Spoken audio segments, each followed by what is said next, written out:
David here with Figboot on pens, back with a very special fountain pen review.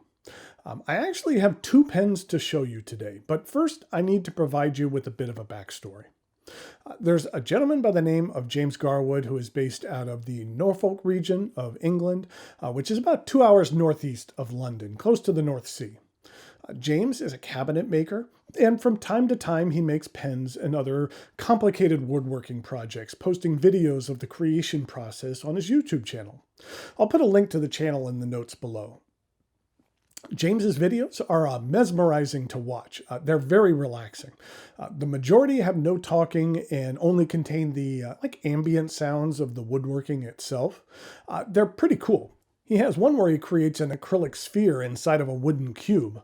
That video has 2.5 million views, so that's not bad. But most of James's videos relate to his pen making hobby. You see, in his spare time, James creates pens, mainly from woods and acrylics, and sells them on his website. He's mostly stuck to making ballpoints, but about a year ago, as a challenge, he decided to make a fountain pen consisting of 2,000 segments of wood. And the video of him creating the pen became fairly popular and almost has 2 million views on its own.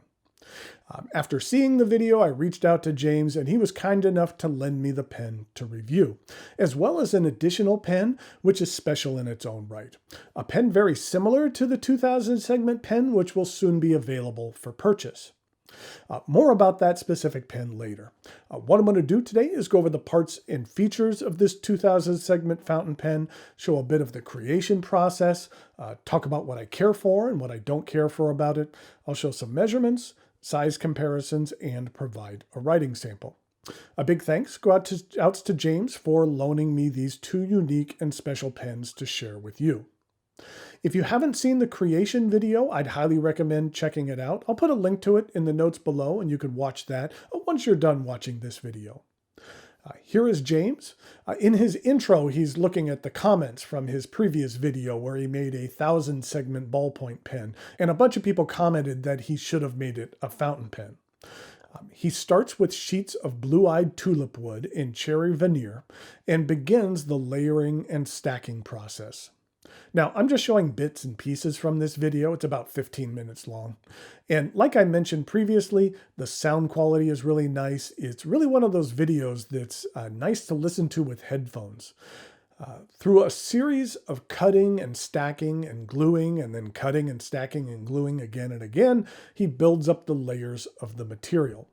By the end of this process, he actually has created 2,275 segments for this pen. You can see here, he then combines the strips into a piece of material that he then can turn into a pen.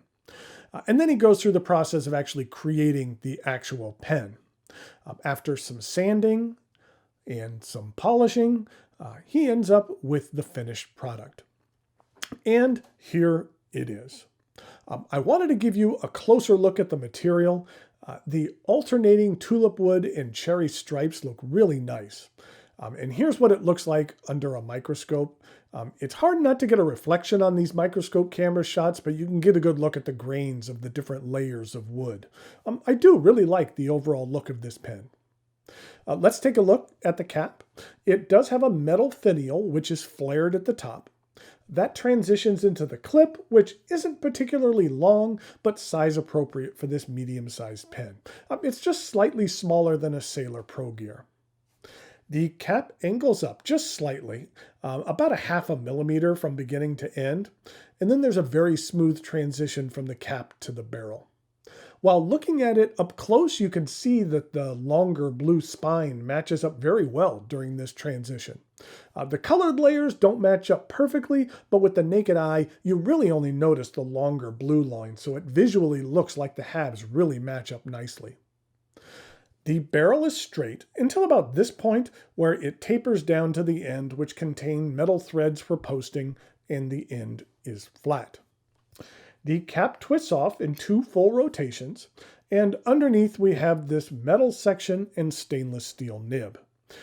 And here's a look at the plastic feed. As I said, this section is metal and very thin with a bit of wave to it. This transitions into the cap threads and a large step up to the remainder of the barrel. This pen does twist to post. It does actually look nice sitting up there. What I do find, however, is with this very thin section, redistributing this weight of this pen really throws off the balance and makes it a bit unwieldy. So I prefer to use this pen unposted. This is a cartridge converter pen. It accepts standard international cartridges or converters. And there is a metal insert here, so you're not going to be able to eyedropper this pen. You probably wouldn't want to eyedropper a wood pen anyways, that ink might get seeped up into there. Now, I am taking into consideration this is not a production pen. This was not created to sell to the general public. It was created for the purpose of a video.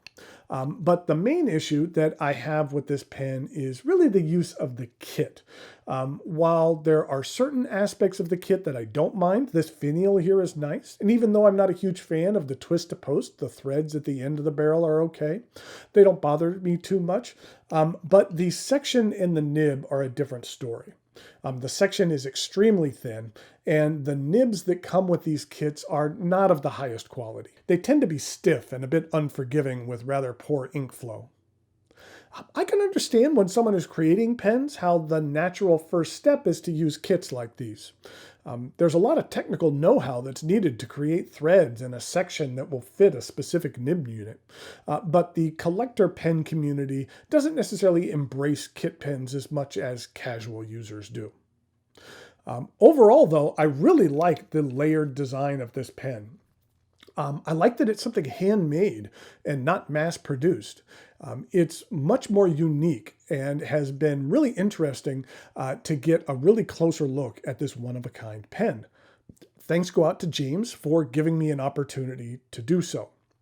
Now, I mentioned I had a second pen to take a look at. I mentioned it up top, but it is a brand new model that is somewhat similar to the 2000 segment pen, but it will be made in limited quantities and available to purchase from James' site. There's been some improvements made to the design, and I think you'll find it very interesting. First of all, let's take a look at some measurements of the 2000 segment pen, as well as some size comparisons, and then I'll show you the new design, as well as provide a writing sample.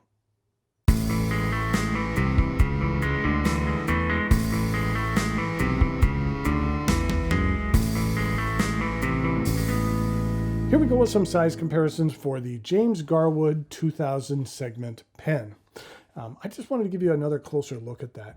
I just really like the segmented and angled look of all of the different segments here. I just think it's really different and unique. In regard to some other pens, here it is with a Sailor Pro Gear. And then here it is with a Aurora Optima. It's very similar in size to those pens. And then also here it is with a Lamy that you don't see that often. This is their clear version of the Safari, and it is called the Lamy Vista. In regard to some other pens, here it is with a Pilot Custom Heritage 92. Here it is with a Pilot Metropolitan. And then finally, here it is with a brand new pen from Auto Hut that you'll see reviewed here in the next couple of weeks, and that is the Auto Hut Design 8. It's really interesting. It's a nice heavy metal pen, has a really nice gold nib on it. I'm looking forward to sharing this one. And this is what it looks like in comparison to the 2000 segment pen. In regard to some uncapped comparisons, this is what it looks like with the Aurora Optima, and then the Sailor Pro Gear, and here it is with the Pilot Custom Heritage 92.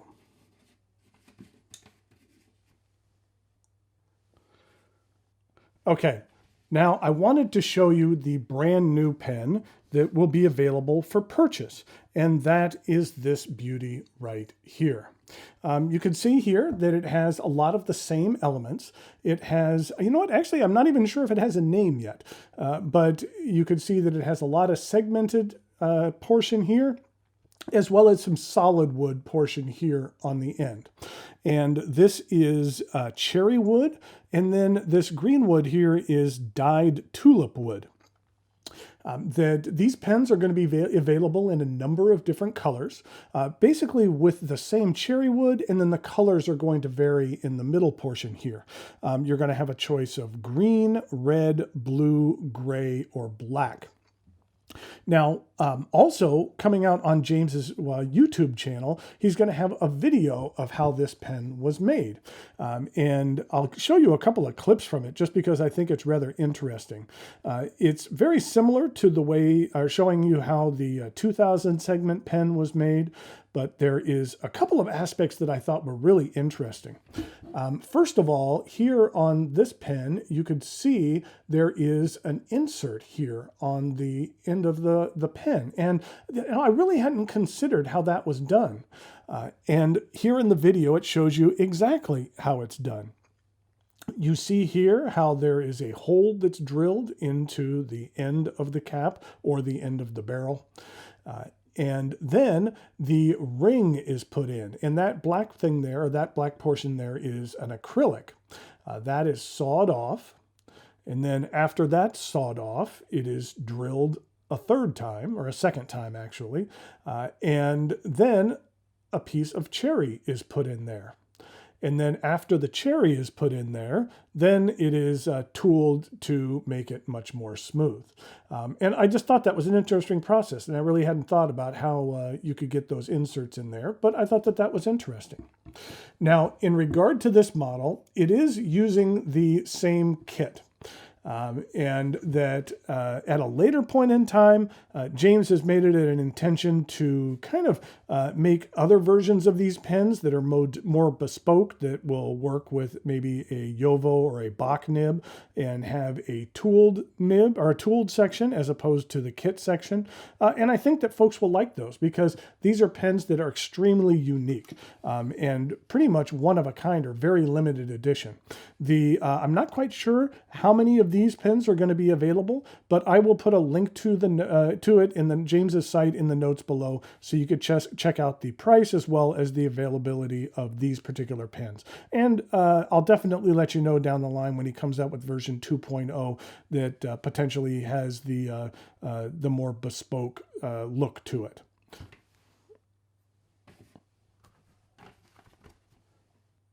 Okay, here we go with a writing sample, and this is the James Garwood.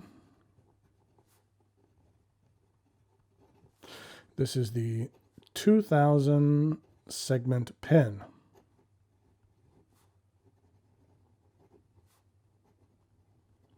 I believe this is a medium nib. It might be fine, but it doesn't have an indication on it. And the ink that I'm using is Papier Plume, number 13.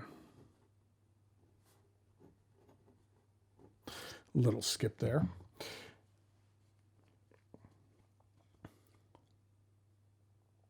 This is what the ink looks like.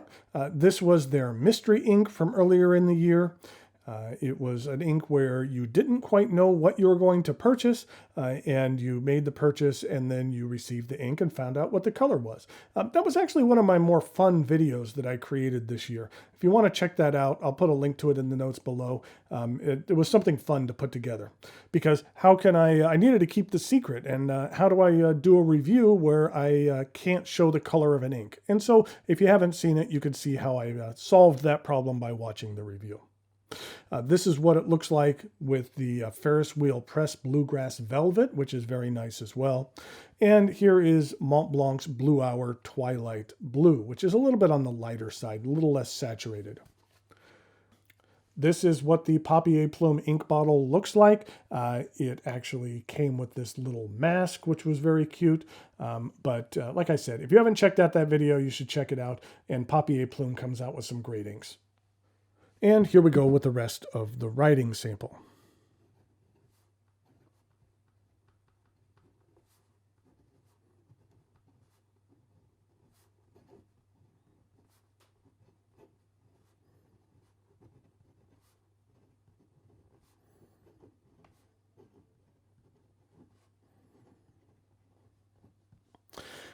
You see another skip there. As I mentioned in the review, these nibs that come with these kit pens aren't necessarily the greatest. We had a fair amount of skipping there. You're not going to get a lot of line variation. You have to take your time in here, and the ink flow isn't on the great side. You can see it's rather light in regard to some reverse writing.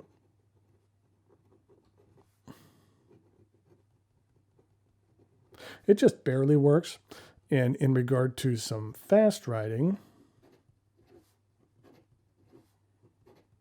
it's kind of hit and miss.